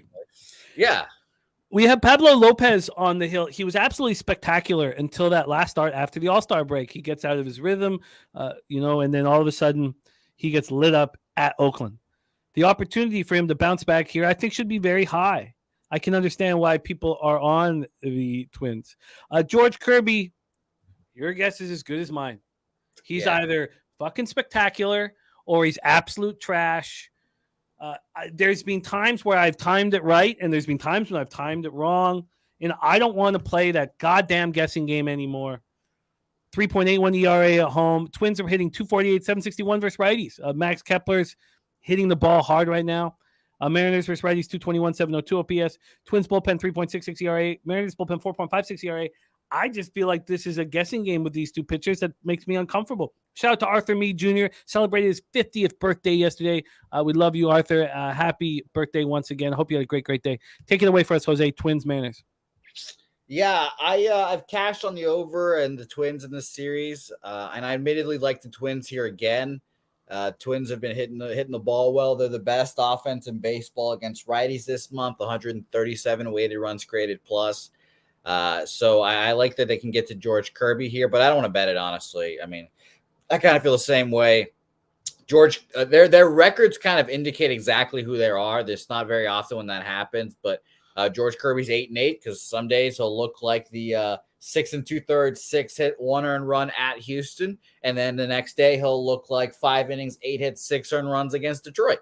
So those were his last 2 starts. Like you mentioned, it's tough to gauge. So cash the no run in the first inning in the Braves game. Now it's time. Wasn't that the first half, or was that the full first? We're done here. Gallen just walked off the mound, so I would like to see some live lines. 7.5 minus 120. Post take 7.5. Well, I will be moving on that over right now. God, could we get another out, or should I? Well, you know what? Gallen looked, or not Gallen. Strider looked kind of shaky, but got his shit together during the first inning. I will wait until after he's done because I think he can go 1, 2, 3, and then we'll see what happens. Admittedly, I did fucking get crushed. I didn't get crushed, but I live bet the Red Sox yesterday, and that fucking pissed me off. But I would like to see what it is after the half inning. You're right. Yeah, Walker, Kenzo, Rivera. And then, I would like to, and I'd like to do that too. You have, if we can get through Arizona's lineup here, but Walker starting it off. What number would you want? Is the real question. I'd move on to 7 immediately. 7? Yeah. And you think after that half inning it would be a 7? I do. Okay, cool. I will. I have to charge my computer or plug it in real quick, so I'll be right back. But I'm interested to see what happens. Sorry, did you move on Minnesota, Seattle? No. Okay. All right. I will set up our next spot on the board, and man, this series means a lot to me. Baltimore Orioles, 58-37, 28-17 on the road at the Tampa Bay Rays, 60-39, 35-15 at home at Tropicana Field in St. Petersburg, Florida. Orioles have never played these types of games before, and my bankroll will be set up for football season. If the Orioles can win this division, can start really opening up in the NFL. And I need them to win this game. Now, Kyle Gibson has pitched in big games, but Tyler Glasnow, who started the year hurt, is coming off his best performance. Now, it was at Kansas City. 6 innings, 6 hits, 1 earned run. It was a solo shot, 7 Ks, 2 walks. But I feel like he's going to turn it up now. And Kyle Gibson is another one of those pitchers where I don't really know. I really don't know when he's going to be on and when he's not going to be on. Like, I find it very difficult. And I care about this game. And I don't need to. I mean, I don't know why I'd be afraid to bet it. 65 games left in the year. I mean, it doesn't really matter that much. This total opened up at 8.5 at most books. It opened up at 8.5 at Pinnacle, dropped to 8 at 1 in the morning, got back to 8.5 at 7 in the morning, got back to 8 at 9 in the morning. And we have a strikeout of Christian Walker to get it going here. So 7.5 is now minus 115. It's moved down 5 cents. Then we have, move over here to the next spot the money line. Get over to the money line for this one. The Rays open up at minus 166. They're now minus 182, 16 cents of movement towards them. So a slight move to the under and a move to the Rays. 57% of the tickets, 63% of cash on the Rays money line. And on the total, we have 46% of tickets and 79% of cash on the under. So, yeah, I get it. The under seems to be live here with Glasnow versus Gibson. It's going to be a playoff type game. I get it. I get why the under would be live here. Orioles versus Righties, 256, 755 OPS. Rays versus Righties, 249, 739 OPS. Orioles bullpen, a full run worse over 9 innings than the Rays bullpen, but both have been good enough. The Orioles bullpen was elite first half of the year. What happened to it? Take it away for us here, Jose. Orioles, Rays. Well, shout out to the Orioles for identifying an area of need and making a trade for it, trading for Shintaro Fujinami of the A's. So he's on their team now. And I think that's actually a good trade because he's starting to figure it out and he's not going to be in high leverage situations. So that'll be good. But unfortunately, Jim, I think this is a Rays beatdown spot here for them. I think the Rays coming off of getting swept, I believe, if I remember that correctly. Kind of a rough patch for them, but they're just so much better at home. They're just so much better at home. I think this is if you're an Orioles guy like you, this is a please split the series because this is a 4-game series as well to make everything more important. And this is the second to last series for them. They have another 4-game series next month. But good thing for you, Jim, is that is at Camden Yards. So that right there is going to be a very, very, very big important series here. If you're an Orioles guy, like I said, you want to split here. I think the Rays beat down the Orioles here. Shot to Troy again. This was at minus 188 last night. Now it's minus 194. I think this is a Tyler Glasnow dazzles and does his thing. So I'm not on it. I can't put my money where my mouth is. I haven't even looked at what a minus 1.5 beat would be for the Rays here, but I just think they win this game pretty handily. And I hope for your sake that the Orioles can split this series. Well, I get it. But I don't know why anybody would want to try and catch a falling knife with the Rays. Yeah. But I get it. Rays have been in these tough games before. I don't even think it's that. I think the Orioles were in playoff contention for a little bit last year. Like they were in big games. Like we talked about the Reds and the Brewers. Like nobody on the Reds has ever even done anything like that. They're literally all rookies, and the same can be said for the Orioles here. But I just think that there's more veteran leadership. You got a better coach in Brandon Hyde, and this is a Rays team that they've managed to catch. I just think that all the pressure is honestly on the Rays to come out and have a good series here. And maybe you're right about the young, dumb Orioles, but split for me in this series. I'll tell you that right now. And I'm very interested actually what the series price would be for this as well, because I never know. It's minus 215 for the Rays to win this series. So wow, that's concerns me.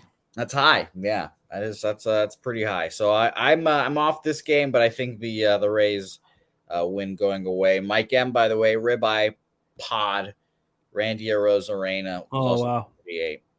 So. The Ribeye is in. Arozarena plus 148. I was looking at the Rays clubhouse last video. I've been thinking about, these, because I've been watching the Jays just not step up when they need to, watching the Padres not step up when they need to. And I'm like, watching the Dodgers step up when they need to. There's a difference in the clubhouse. And I was watching the Rays lose, and they were just so it looked like Kevin Cash was the only person who was locked in, I do not think they're going to win the division. And I was kind of secretly happy the Jays lost to the Padres twice. I want to make money. I don't care about the Jays. Yeah, he's kind of like Yankees fans. Yankees fans at this point, I hope they don't make the playoffs because they want Aaron Boone and Cashman gone. And I cannot fucking believe it, Jim. Last year, I bet the Yankees did not make the playoffs, and this year's the fucking year they're not going to make the playoffs. What fucking yahoos? Well, I'm going to cash their win total under at plus money, if that makes you any happier. It does. I wish you would have cashed the Red Sox team total over like we talked about, too. I know. I got scared. Paco Healy in the house. All right, so the live total is at 7.5 at minus 105. Yeah, So the Braves question up is, can they get through Olsen, Darno, and Ozuna? Darno, who just signed a contract extension for next year too, so I'm sure he's feeling great about himself. But yeah, if he can get through this 3, then we move on this under hopefully. And No, I think I'll wait for. Okay, if we can get through this, I think I wait for Carson Kelly to get out. Carson Kelly sucks, and then we move right then. God, Carson Kelly has the opportunity to do the fucking funniest thing when he comes out. And by the way, Mike M is right, and you were right as well at the top of the show. The AL East is must-watch baseball every day. Obviously, I pay attention to the AL East very closely. I was so fucking angry yesterday that everyone in the AL East loses, and the fucking dumbass red leggings can't fucking pull their shit together and win a game and gain a game on everyone. So it's very, very annoying as well. Paco Healy is asking about the dates for Palooza. I looked it up earlier, and Jimmy was right. It's the end of March, like Sweet 16, to be specific. But if you want specific dates, the schedule for March 2024, March Madness is already up. The Sweet 16 is the 28th through the 29th. There, the Elite 8 is the 30th through the 31st. So make those notes. That's when we'll be there. So yes. The Friday night, Friday will be like the golf tournament and the poker game, I guess. Well, I will admit, I think we should just do no events, meaning everything at the bar. So yeah, poker tournament for sure. But yes, those dates are the Thursday 28th, Friday the 29th, Saturday 30th, and Sunday the 31st, which is apparently Easter's. I don't know. I like it. So there you go. There are your dates there. But that'll happen. It'll be a whole lot of fun. A lot of confirmations. Obviously, Pete will be there, and it'll be fun. I'm not betting this game, unfortunately, either. I want to take the -1.5 for the Rays. Okay, 6.5 is now on the board. Oh, all right. Just jumped back to 7.5. So 6.5 was heavily juiced, -140, and then 7.5 plus 110. I have sevens. -115 right now. I would move on that if I could get that. I am going to wait until Travis d'Arnaud gets out here. He's 0-2, hopefully, and we can move then, and it'd be a nice. And saturated bounties are a thing for that as well. So $20 bounties as well. I get mine taken routinely. Last time we played poker, Jimmy gave me a whole life's talk about how I should be better at math, and he doesn't remember it. So no recollection whatsoever, Jose. It was very serious too. It's like your sport deals with numbers. You have to be good at math. I think it would help you. Okay, let's move on. We have a very, very interesting game up next that I've moved on, and I wouldn't have. People calling it a trap. That's fine. Can you please? I'm going to cap this game, and I'm going to stop watching the baseball game. So can you please tell me what's going on while we cap it here? No, we don't yet, Paco, but I'm back and forth with them right now, so we're going to get that very soon. And I think we'll have more than one. So we'll have more than one and we're giving out prizes into the sorry, try not to watch it. Okay, let's go. St. Louis Cardinals at Chicago Cubs, Wrigley Field in Chicago, Illinois. These Cubs 24-25 at home. The Cardinals 21-27 on the road. Let's take a look at the weather here. First off, at Wrigley, we have here we go. We have Wrigley 74 Fahrenheit, 10.2 miles per hour left to right, slightly in. It dies down to 7.3 miles per hour. Take a look at Ballpark Pal here. -2% homers, -15% doubles and triples, -5% runs. So that's Ballpark Pal's expectation there. Take a look at the line history. The line history here. So a lot of people talking about the trap. Sabino came in saying this was a trap. And there's been a real market move towards Steven Matz and the Cardinals. 5 cents. 5 cents of movement to the Cards. There had been more. As soon as the Cubs got down to -109, there was some buyback. I do not have expectations here for the Cubs to win this baseball game. I just think Matz is vulnerable, and I think the Cardinals can keep winning, but do they have to do it, or will they do it on Stroman's clock? This total opened up at 8.5. Some books did open up at 8, but this was opened up at 8.5, juice to the under at Pinnacle. They moved it to 9 at noon. So it's at 9 right now. So we have a move to the Cardinals and a move to the over. Let's go over to the cash flow here for this one.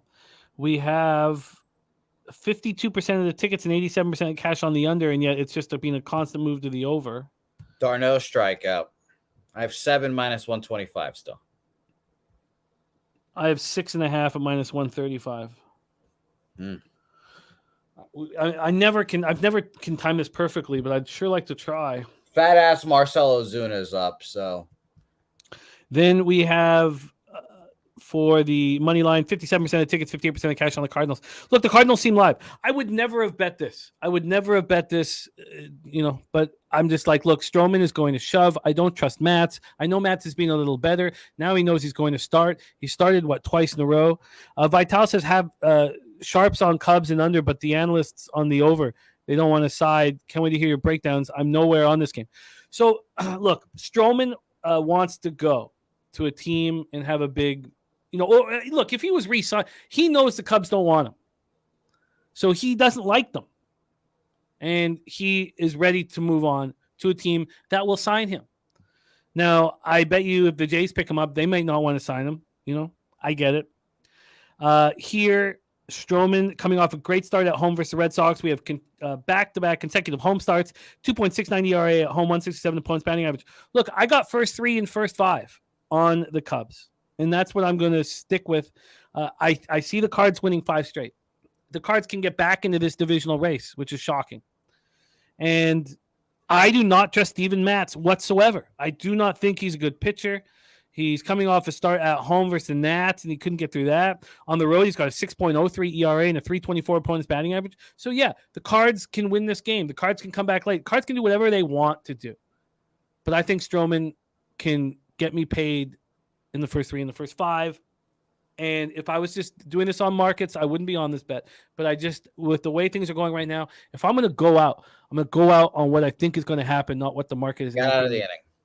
Okay, beautiful. And the live, so it's 6.5. He fouled it, motherfucker! God damn it! All right, 2 strikes. It's 6.5 dark for me. So something might have just happened. Okay, take it away for us here, Jose. Cardinals, Cubbies. Yes. Ball 3. So basically in this game, I agree wholeheartedly. I think the Cubs can get the We're out of the inning now. All right, beautiful. I think that Matz gets touched up here by the Cubs, a Cubs team that hits lefties better than they do righties. They are this season 12th, 107 weighted runs created plus. Last month, they're 109 weighted runs created plus and 167 plate appearances. So a good sample size there. I do agree with you. Stroman's throwing the ball really well. He's throwing to go on another team right now. But I was just a little hesitant. So I just took Steven Matz over 2.5 ERAs there at minus 110. And 6.5 minus 130 for the over. I got 6.5 minus 120. It's not going to change if I think I should just move it on it now because it's not going to change if Kelly is out. The only thing that would happen is if Kelly gets on, then it will change. I'm moving on the 130 right now. Okay, I gotta do it on my phone because it's a pain in the ass here. So let's get it. Okay, I'll move on to 120. I'm just gonna add another 100. I'm not gonna go big on it. All right. While you do that, Jim, is there anything else you wanted on this game? No. Yeah, I do. Sorry, just give me 1 second. No worries. But I am excited though, Jim. I am genuinely serious about the drunk show again. I think that was one of our best shows, and I think it would be very funny to see what happens all these years later. Okay. I agree. So, by the way, Vitalis, good. Vitalis says Stroman has less mind games now with the pitch clock. So it's very interesting saying Vitalis says something will sign Stroman. He's a viable thrower, frustrates batters. And Admittedly, I'd like to see him on the Toronto Blue Jays, but it would annoy me greatly because I did not like him back then either. And what did you make official here for Cards Cubs? Matt's over 2.5 ERA, minus 110. Okay, and just so you guys know, I imagine I could have got a better line, but I paid the juice on the first 3 and first 5, and it was expensive. I paid minus 130 on the first 5 and minus 135 on the full game. And right now, if I wanted to get in right now on that, I would get. Oh wow! It just moved up to set. Oh no, wrong game. Fuck. Okay. If I wanted to move now on that first 5, it's minus 125. So it has gone down a little bit, but not too much. We just moved on the over 6.5 in the Braves Diamondbacks game. Okay, our final game on the board. And this is the next video that we need to produce here. And that is the gift. Those of you who've stuck around for the entirety of the show now get a gift. Fuck yeah. The gift is 24-11 over the last 2 years, plus 13.13 units. ROI plus 34.5%, and average line is minus 102. The gift is the Houston Astros first 5 minus a half. First 5 minus a half. He got minus 120 when he bet it. Right now, the first 5 minus a half is minus 130 at bet 365. The gift is in. Let's discuss the spot that our guy TJ is on. Houston Astros, Oakland Athletics, Oakland Coliseum in Oakland, California. We'll go to the weather in Oakland. 71 Fahrenheit, 8.6 miles per hour out to right center. Dies down to 7.1 miles per hour. A ballpark pal has Oakland at minus 15% home runs, plus 3% doubles and triples, and minus 6% overall. Then we'll go over to the line history here for this one. We'll start with the money line. There had been no, this line didn't come out until 6. Oh, it did come out 6:26 p.m. I thought it was later, but the initial move was, nothing. But there was a big move at 12:46 p.m., a big one. 16 cents of movement just between 12:15 and 12:46. So now we have a real serious move, 31 cents to the Houston Astros. And from a total here in this one, we have it opening up at 8.5 at a pick'em, and it has not moved. It's 3 cents to the over. So that's where we stand. Let's take a look at the cash flow. This is our final game on today's show. And the cash flow here for this one, 94% of the tickets and 94% of the cash is on the Astros. That's a lot of money, but at least the line is moving. From a total side of things, we have 69% of tickets and 95% cash on the under. Mike M says his second favorite RBI today is Kyle Tucker at plus 145. JP France is coming off a poor start at the Angels, but he's been very good on the road. 2.18 ERA, 252 opponents batting average. And expect a bounce back start for him. He allowed 4 runs, just 2 of which were earned, but over 4 in the third, only 2 strikeouts. Hogan Harris, 6.51 ERA. Just like Waldekuck, he's been a little better at home, but he's not to be trusted, and he just lost badly at home, just like Waldekuck against the Twins. Astros versus lefties, 291, 798 OPS. A's versus righties, 237, 687, and both bullpens have been weak. Take it away for us here, Jose, our last game on the board. Yeah, I had nothing on it, but I'm going to tell our guy TJ and give out the gift there. I'll take Astros first 5 minus a half at minus 128 at our friends at Bet Online. But I've got nothing else on this game. I will too. I like the Astros first 5. I think that's cheap enough. Minus a half. The Astros shouldn't be trusted with their bullpen either. So the volatility increases enormously once it gets through the starting pitchers. Where's the advantage? It's the Astros against lefty and Hogan Harris being vulnerable. So I'm going to move on that too. All right, let's review all action here. North Ender says final game of the night, public parlay anchor always scares me. Oh, I agree. But I think that first 5 is attainable for us. All right, let's review all action here, and especially after the A's have looked good lately. All right, here we go. I'm on the Elks plus 15. I'm interested in the under. I'll see how high it gets. The over 8.5 I have here in and BJ saying this is not a good spot for the Astros. I just think that we have an advantage early against the lefty. But I don't need to take the full game. I think this could be similar to the Cubs spot where I don't need the full game. So had we have waited too in this, we could have got the over 6.5 minus 110. Who cares? 10 cents difference. Yeah, we should have waited until the after the first time to the order, it seems, because that second time obviously will help. But I would move now, but like for me, it's just 10 cents of difference. So I'm fine. I'm fine. Thank you, Gary, and thank you, Nate Dogg. Okay, so over 8.5 minus 120 in Arizona, Atlanta. That's on, of course. Then we have our Milwaukee Philly spot up and Adam.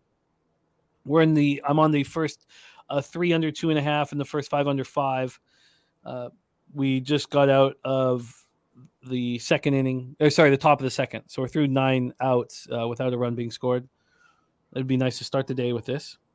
I'm excited. We have San Diego, Toronto about to pop off, and the gambler's first glance is Blue Jays money line. I'm on the first 3 under 2.5 for the first 5 under 5 as well. I skipped the Giants game. It's on right now.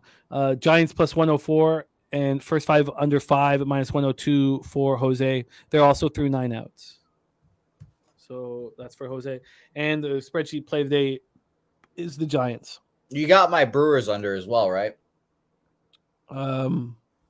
First 5 under 4.5 even money. We had to. Yes, I do. Sorry, my bad. First, yeah, no worries. I got that locked in. So then that's the for the final 1 o'clock game. White Sox first 5 team total over 1.5 minus 150 for Jose. I'm off of it. Pimp slot play today's the Detroit Tigers. 101 Benny's cash flow play today's Cubs minus 120 with the under 8.5. That's a 235 parlay. Pimp slot play today Detroit Tigers minus 129. I'm off. Twinkies Mariners. I'm off. And then for the Orioles game, I'm just going to be a very interested fan. Mike M. Ribeye play of the days. Randy Arozarena plus 148. And Ron Walsek is on the team total over 3.5 for the Orioles. Jose gets his Cardinals Cubs started with Steven Matz over 2.5 earned runs. I'm on the Cubs first 3, first 5. And then I'm going to add the gift, Astros first 5 minus a half. And that is our show for today. BJ's card. Big O took Millie Philly first 5 draw plus 525. Oh, let's get that, Big O. That'd be a great way to start things off.